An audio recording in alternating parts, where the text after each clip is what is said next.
Good morning, children. Last time I started with the lesson 8, natural resources. We have done the meaning of resources, then the uses of resources, resource as food, resource as source of raw material, resource as energy resources. There are different types of resources which we have discussed. They are based on ownership, availability and distribution centers. You have to refer the table on page 59 and 60. Then we have different two types of resources, renewable and non-renewable. After that, we have seen the planning and conservation of resources. Now we will move to soil formation. Soil formation. Generally the part of surface of the earth where we grow vegetation, and you can see the soil, the thin layer composed of various elements on the surface of the earth, that is humus, humidity and air mixed it with it, and it's formed a soil. The parental rock lie below the soil. Soil is formed due to the material available through the denudation. Biotic remnants, humidity and air gets mixed up, and with that the soil is formed. It is a natural mixture of minerals and biotic elements which is forming the soil, and on that we can grow and develop vegetation. The uppermost layer of the crust of the earth is called soil, which contains minerals and biotic elements necessary for the growth and development of vegetation. Thus, you can see soil is a layer or the surface of the matter formed due to the mixture of the scattered material of the parental rocks and vegetation.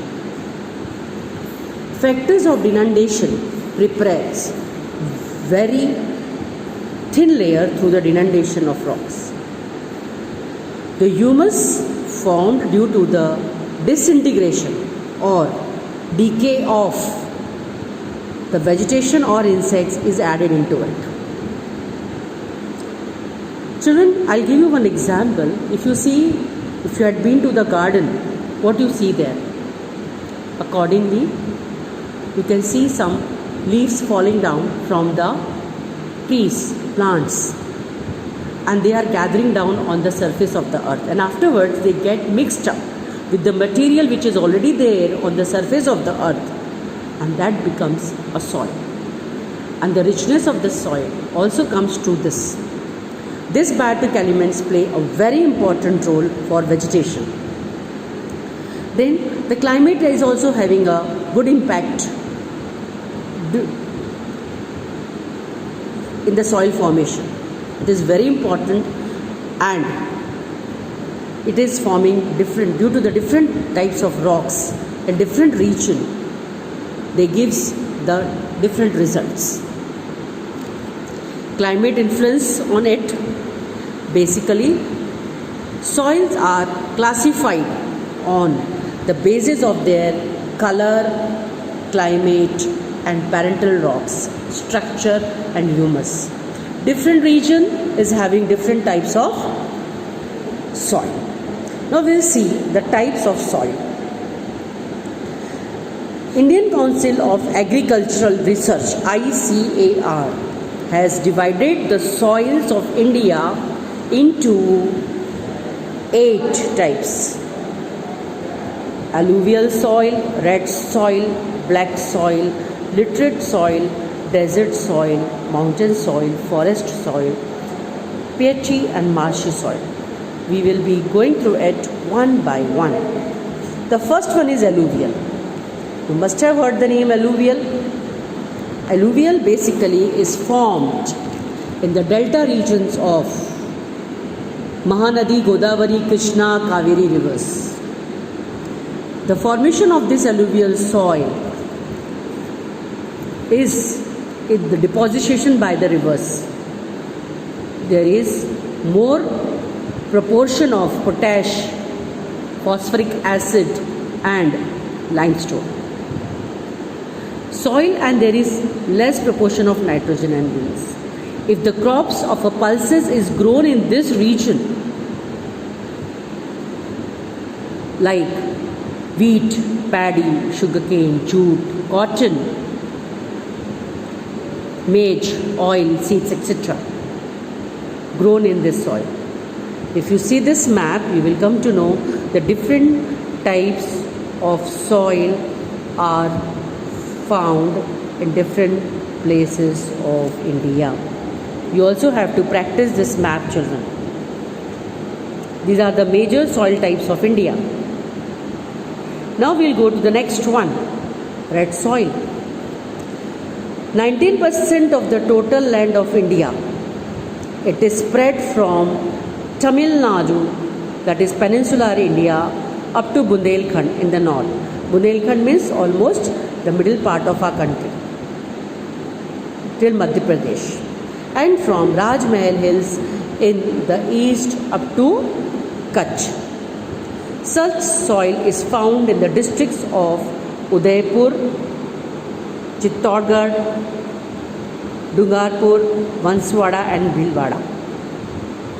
The red color is due to the presence of ferric acid. You have to remember, the red color is due to the presence of ferric oxide, and it becomes yellow while going down. Lime, gravel and carbonate are not found in this soil. There is a deficiency of lime, magnesium, phosphate, nitrogen and potash in this soil. Crops like millets, cotton, wheat, jowar, linseed, groundnut, potato, etc. are grown in this soil. Now we'll go to the next one, black soil. Black soil. Black or regular soils covers 15% of the total area of India. That means whole of India. I showed you the map. In that 15% of the total area is consisting of black and regular soil. This soil is formed due to the spreading of Deccan lava. This is found in entire Maharashtra, Western Madhya Pradesh, Andhra Pradesh and certain parts of Karnataka. In Gujarat, they are found in Surat, Bharuch, Narmada, Baroda, Tapi and Dang. You can see this picture here, black soil. As you all stay in Gujarat, you might be well familiar with the black soil. You must have seen in the agricultural land. Lava rocks and climate play a very important role in the formation of such soil. There is more proportion of iron, lime, calcium, potash, aluminium and magnesium carbonates in these types of soil. It is considered to be quite fertile. This soil is having a capacity of retaining more moisture. So whenever the moisture dries up, they develop fissures. The picture which I have showed you, they are the fissures. Crop like cotton, linseed, mustard, groundnut, tobacco and urad are grown in this soil. As it is more suitable to the cotton, so this is also known as cotton soil. The question will be asked on this, why the black soil is called cotton soil. So this will be your answer, why it is called as cotton soil. The next is laterite soil. This soil is derived from the Latin word later, which means a brick. Its red color is due to iron oxide. When this soil becomes wet, it becomes smooth like butter, and when it is dry, it becomes hard. So see the quality. When it is wet, it is like a butter, and when it is dried, then it is very hard. So it is formed due to the change of dry and moist climates due to the prevention of silica-based material. The reason for this is what? The silica is in that. This is due to the prevention of silica-based material. The property you can see, the dry and wet. This soil is developed in the higher area of peninsular plateau of India. Peninsula means the south part of India. The soil contains more of iron, potash and aluminium. It is little fertile, less fertile, that means. Cotton, paddy, ragi, sugarcane, tea, coffee, cashew, etc. can be grown after using fertilizers. That means it is necessary to use fertilizers for such type of soil. Next comes desert. As you know the name desert, as soon as this name comes to your mind, what is there? That means it is an arid area or semi-arid area. That is, soil is sandy and it is infertile. It contains more dissolved minerals. Rajasthan, Haryana, South, Punjab have this type of soil. In Gujarat also they are found in Kutch area and some parts of Saurashtra. Here they can only be, the agricultural land can be used only after irrigation facilities. Which are the crops grown there is millet and jowar. Next comes mountain. Mountain means of course the valleys and slopey areas of Himalayas and the place where the altitude is about 2700 to 3000 meters. This layer is thin and underdeveloped. The soil is found in Assam, Darjeeling, Uttarakhand, Himachal, Kashmir. These all places are where they are in north. What is grown there? Pine and chit trees are found in this region. Next comes forest soil. Forest is where the altitude is between 3000 to 3100. It is coniferous forests of Himalayas and Sahyadri, Eastern Ghats and Terai regions of Himalayas. The surface of the earth is covered by shaded leaves of the trees and the upper part of the land becomes black due to the increase in the humus. So see, forest means it is drenched, many trees are there. So whichever leaves are shaded, they are falling down and the upper layer of this place is covered with the leaves, and that is why the color is also black, and the humus is caused due to the decaying of leaves. Of course the leaves are not going to be fresh for many days. After few days it will decay and then it becomes black. It changes into blue or red color while going down within the land. After few days, slowly and gradually they go inside the land.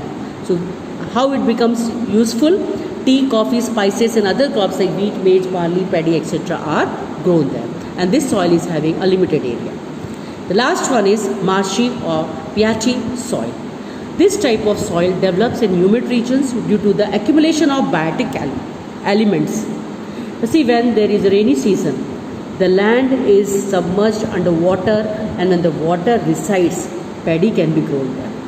Here, that means paddy is grown. When you see the rainfall, first it is full with water and slowly and gradually the water submerged inside the land. And there are some excess of biotic elements and minerals in such soil, which shows the insufficiency in phosphate and potash. This soil is found in Odisha, West Bengal, coastal Tamil Nadu, central part of northern Bihar and in Almora district of Uttarakhand. This soil has very limited extent.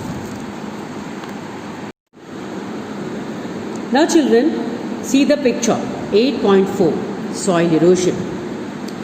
We have gone through the different types of soil. The soil is also getting eroded. You know what is erosion? Erosion means when the land particles are getting transported from one place to another with the help of moving air and water.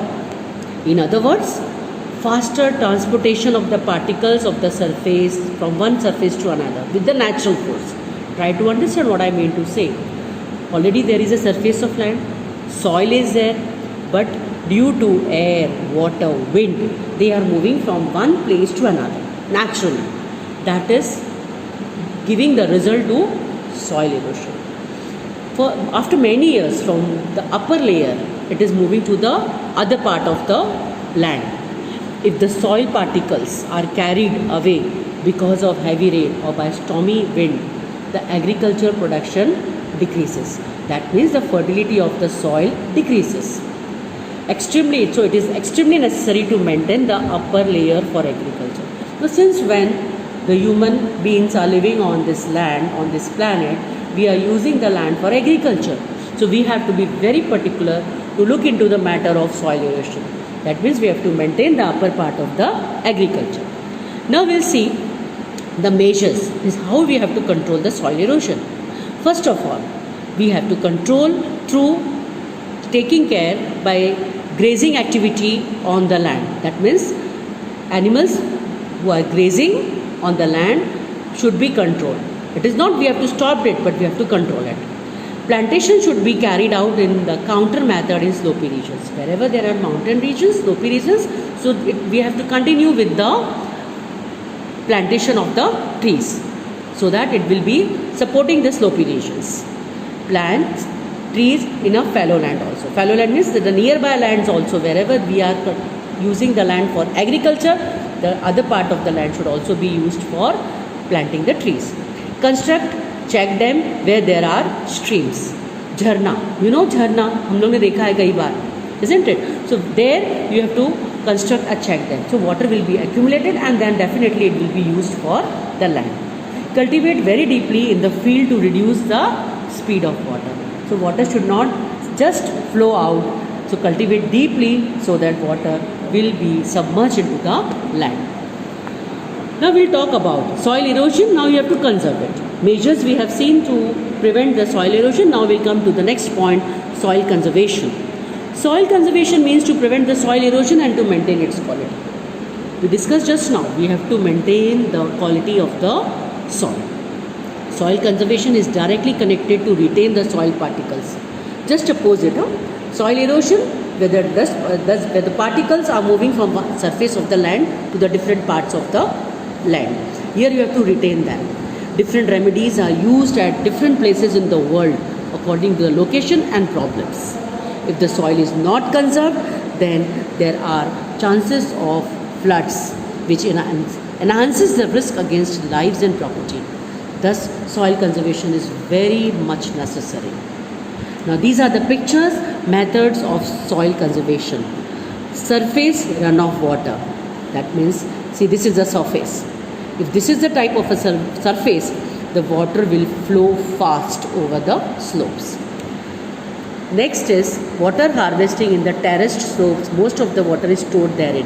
If you have seen terraced farming, how they are storing the water, they are making some arrangement so that the water will not just flow out, but it will be conserved there and can be used. Water having faster flow percolates less in soil.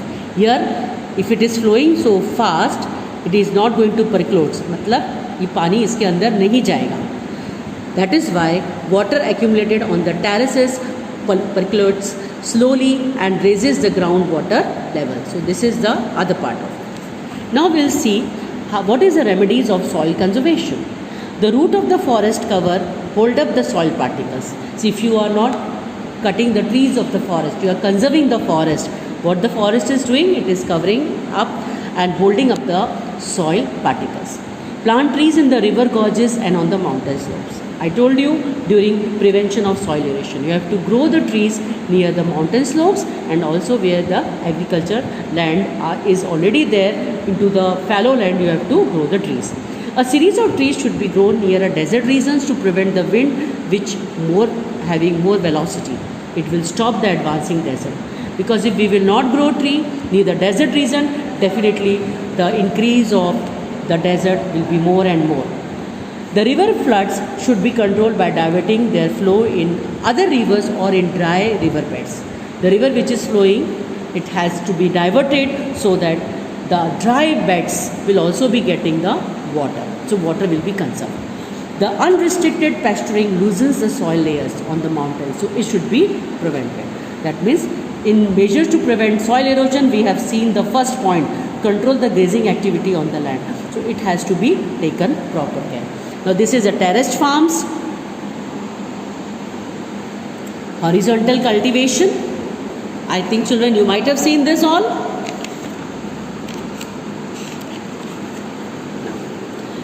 Methods like horizontal cultivation, terraced farms, etc. should be implemented. Humus content should be added to the soil which has lost its fertility. The soil which has lost its fertility should be naturally added the humus.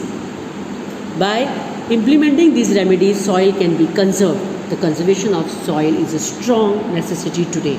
Government and society and the people should work together for its conservation. Now this is what is the exercise to note down the page numbers which are given here.